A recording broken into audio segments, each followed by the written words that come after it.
And I am asked every other day, I go on a radio show or whatever, and somebody says, Senator, how come Trump won? How did it happen? And I will tell you the reason why. It is a mistake, a serious mistake in my view, to believe that all of Trump's supporters are racist or sexist or homophobes. If you think that, you're missing the major point. As I have said many times, and I repeat today, not everybody, especially my colleagues in Washington, are happy to hear this, it wasn't that Trump won the election, it was that the Democratic Party lost the election.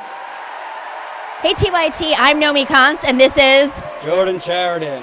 And we are here at the historic Riverside Church on the Upper West Side of Manhattan, right at the border of Harlem, in Harlem, near Columbia University. But this church is really famous. Why is it famous, Jordan? MLK gave a historic speak beyond Vietnam here. It was obviously about the Vietnam War, but a lot more than that. He spoke about the economy and other things. And honestly, this is my first time here. Admittedly, I don't go to church often. And this is something. Beautiful. Ty. Oh, we buried the lead. Oh, yeah. Bernie's speaking here. Bernie's speaking here. Forgot about that. So Bernie's speaking here tonight on his new book for young adults. It's called Bernie Sanders, Guide to Political Revolution. Nomi and I wanted to come anyway, so we figured we'd cover it. And there's a lot of people here. It's just filling up. Yeah, I would probably expect, I don't know. Wait, did they just say TYT rules? Yes, Say that again. Now, I think what's interesting, obviously, Okay. Oh, she said Simcanova. Obviously, Bernie is talking about his book. You're going to hear a lot of the normal stuff from him. But what's interesting about this now is obviously there is a president that is not making any friends among people interested in, I would say, morality, ethics, racial equality, and I think that's only bolstered Bernie's message, even though the progressives have been equated in some ways with white supremacists. Well, the alt-left conversation is a whole other conversation. But what's really, I think, important about this location, it's like we're the Today Show, but better. Yeah. Bernie talks about the moral economy that MLK really crystallized. We're building on that moral economy. It's FDR, MLK, Malcolm X, Reverend Barber, Bernie Sanders. They talk about this moral economy that is discussed every single week here at this church, Riverside Church. It's a very progressive church. There's a progressive pastor here, a female pastor, and this area of New York and Harlem is representative of the Harlem progressive movement that was going on in the 60s and the 70s. It's Columbia University is here. There's an intellectual movement here. And I think as we stand in the face of fascism, we stare at it. This is the kind of answer that we need to bring to working people who were frankly probably duped by what Donald Trump said. Right. And I think Bernie Sanders, in the poll numbers that keep coming out week after week, he just became the most popular politician in America again, just reinforced by another poll.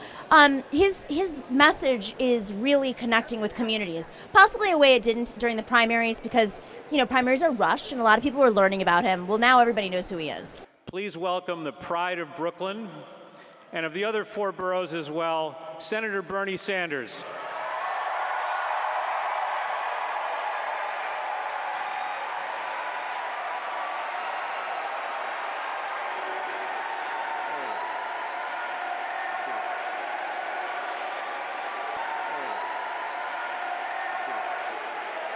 Thank you.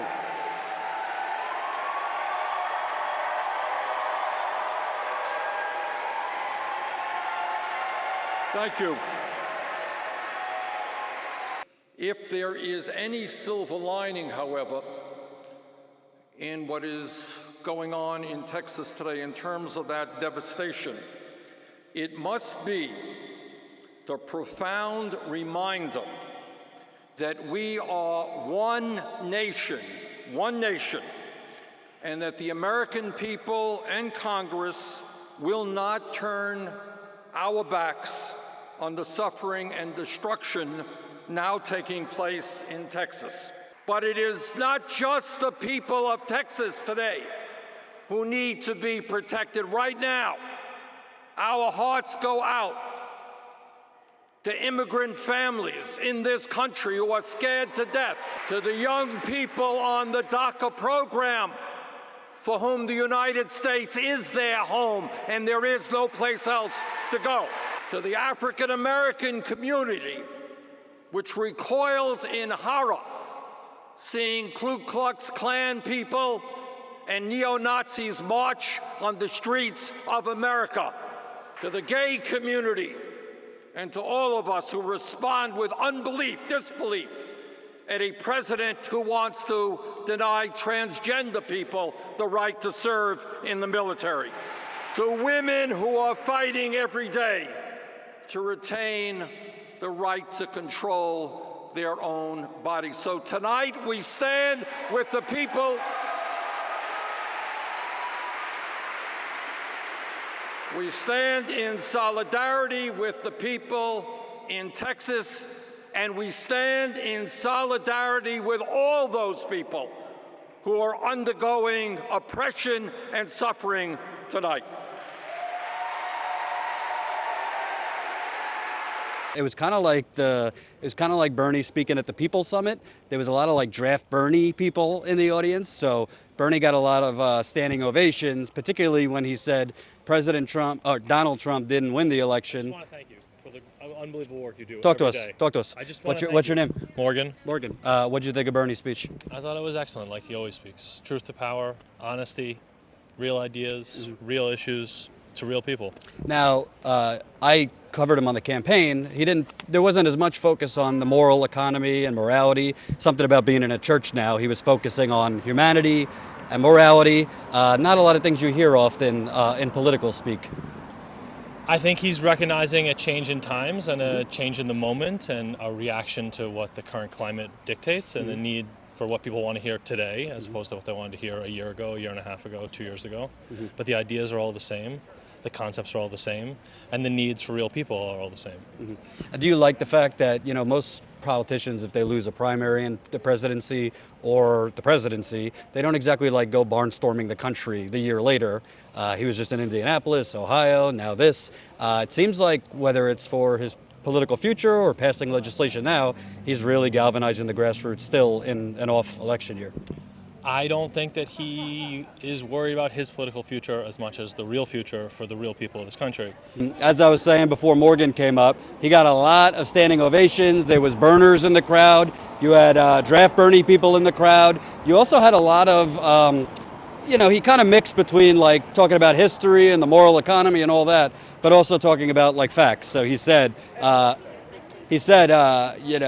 the Trump didn't win the presidency, the Democratic Party lost the presidency. And that was probably the loudest ovation I heard in the whole night. Let's see.